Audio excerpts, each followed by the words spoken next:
Sir जहां भोजपुरी का बात आता है ना, वहां पे ये बात जरूर आता है कि भोजपुरी मतलब अश्लील, भोजपुरी मतलब गंदा। यानी कि जहां पे आप भोजपुरी का नाम ले लीजिएगा ना, वहां पे भोजपुरी के मतलब सिर्फ गंदा या अश्लील लोग समझते हैं। और सर भोजपुरी को अगर अश्लील समझ रहे हैं ना, हालांकि सिर्फ भोजपुरी में ही अश्लीलता को बढ़ावा नहीं दिया जाता है।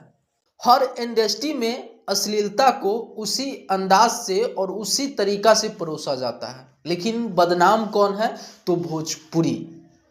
और सर एक बात जानते हैं, भोजपुरी को अगर अश्लील लोग कह रहा है तो 99% लोगों का गलती है।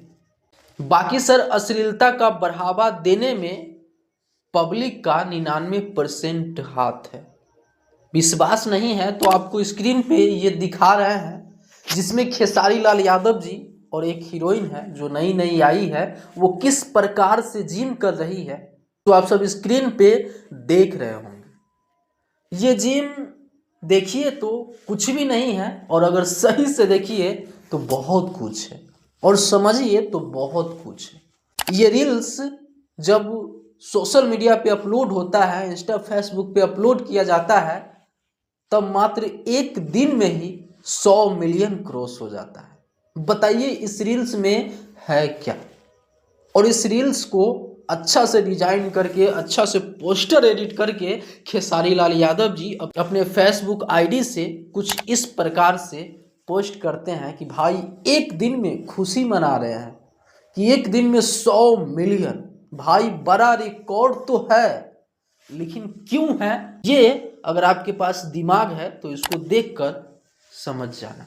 मैं ये नहीं कहता हूं कि भाई 100 मिलियन नहीं जा सकता है, जा सकता है, लेकिन इससे पहले कई गो गाना, कई गो रील्स इनका 100 मिलियन चला गया है। दिखाए तो रिकॉर्ड, कई गो रील्स 100 मिलियन चला गया है, वो भी एक दिन में। और ये क्यों गया? अदर तो भी जा सकता था, लेकिन अदर नहीं जाके सिर्फ ये क्यों गया सर? तो इसीलिए मैं शुरुआत में बोला हूं कि भाई 99% पब्लिक जिम्मेदार है अश्लीलता को बढ़ावा देने में। बाकी आप क्या सोच रहे हैं नीचे कमेंट बॉक्स में एक प्यारा सा कमेंट जरूर कीजिएगा। फिर मिलते हैं कोई अगले बड़ा वीडियो के साथ, तब तक के लिए मैं सोनू आप सभी को नमस्कार।